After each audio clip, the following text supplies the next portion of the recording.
안녕하십니까. 더 큰 경제적 자유를 추구하는 다산앤 피플 시작하겠습니다. 미국 무역대표부가 이달 초 미국 의회에 제출한 연례 보고서를 통해서 자유무역협정 FTA를 비롯한 모든 경제협정에 대해 재검토할 것을 공식화한 것으로 확인됐습니다. 농산물 수입 규제 등 그동안 미국 측이 주장해온 한미 FTA에 대한 문제 제기가 보고서에 그대로 담긴 만큼 한미 FTA 재협상 압박이 거세질 것이라는 우려가 나옵니다. 한국이 FTA를 믿고 안전하다고 생각한다면 미국이 FTA를 맺고 있는 멕시코와 카나다에 관세를 부과한 사례를 보더라도 그 믿음이 흔들릴 수 있는 것입니다. 한국이 여전히 관세 부과 대상이 될 수 있다는 사실이 확인된 셈이어서 정책적 대응이 필요하다는 주장이 나옵니다. 최근까지 한국은 주요 수출 대상국인 중국과 미국으로부터 통상 압박에 시달리면서도 수출 대상국을 더 분산시키려는 노력에 소홀했다는 평가를 받습니다. 그 예로 아시아 태평양 국가들이 결성한 다자간 FTA인 포괄적 점진적 환태평양 경제동반자 협정 가입에 미온적이었다는 게 대표적인 사례입니다. 환태평양 경제동반자 협정 가입국들과 대부분 자유무역 협정을 맺은 상태라는 점을 이유로 들었지만 농축산물 수입 증가를 우려한 농가의 반발을 의식했다는 것이 전문가들의 평가입니다. 트럼프 대통령은 관세로 미국 내 일자리를 늘리고 재정 건전성과 무역 적자 문제까지 모두 해결하겠다라고 주장하면서 군사적 동맹국뿐만 아니라 자유무역 협정 체결국으로까지 무역 전쟁 전선을 확대 중입니다. 미국은 카나다, 멕시코에 25% 관세를 부과하고 중국 상품에도 10% 추가 관세를 매겼습니다. 유럽연합을 향해서도 25% 관세 폭탄을 예고한 상태입니다. 물론 최근에 왔다 갔다 하고는 있지만 말입니다. 트럼프는 관세가 모든 경제 문제를 해결하는 만능키라고 목소리를 높여왔습니다. 관세를 붙여서 수입 제품이 비싸지면 미국산 제품이 더 잘 팔려 제조업 일자리가 늘어난다는 논리입니다. 트럼프의 이 같은 생각은 관세 외에 금리라든가 환율 등과 같은 다른 경제 변수를 무시한 단선적 시선이라는 지적이 많습니다.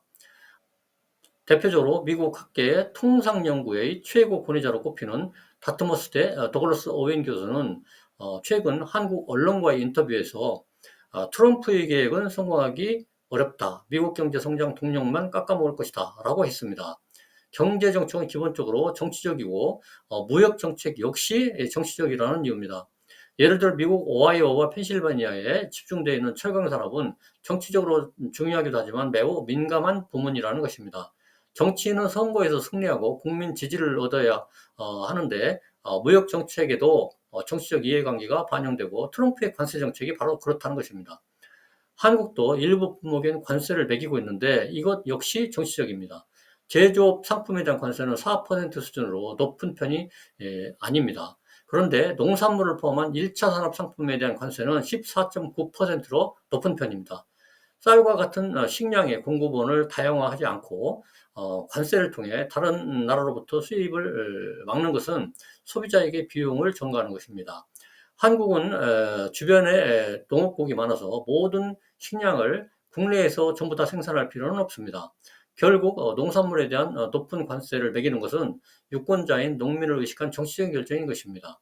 경제학자들은 관세보다는 보조금 정책이 차라리 낫다고 말합니다. 관세 부과 없이 수입을 허용하는 대신에 보조금을 지원하면 적어도 소비자 가격이 상승하지는 않는다는 것이죠. 물론 보조금 지급에 정부 예산을 투입해야 하므로 부담이 없는 건 아닙니다. 일반적으로 관세는 특정 부문엔 이익을 주지만 다른 부문엔 손해를 끼치고 결과적으로 순 일자리 증가 효과는 거의 제로에 가깝다는 것입니다.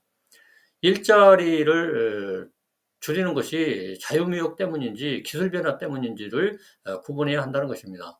수입품이 가져온 충격으로 특정 산업에 영향을 받아서 실업이 발생할 수는 있는데 그 충격은 뭐 흔하지 않고 사실 제조업의 일자리를 감소시키는 것은 대부분 기술 변화의 영향이 크다고 합니다. 최근 연구에 따르면은 트럼프의 관세 정책은 미국 국내 총 생산을 0.2%에서 0.4%까지 줄일 것으로 나타났습니다. 단기적으로는 0.2%가 작은 숫자로 보이지만 누적되면은 경기 침체가 일어나지는 않더라도 미국 경제엔 해가 될 것이 분명해 보입니다.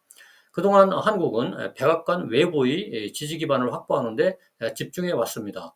연방 의회라든가 주의회라든가 상하원 의원들 그리고 기업계와도 협력해서 두 나라 경제관계의 가치를 강조하는 노력을 해왔는데 이 노력이 어느 정도 주요했다고 봅니다.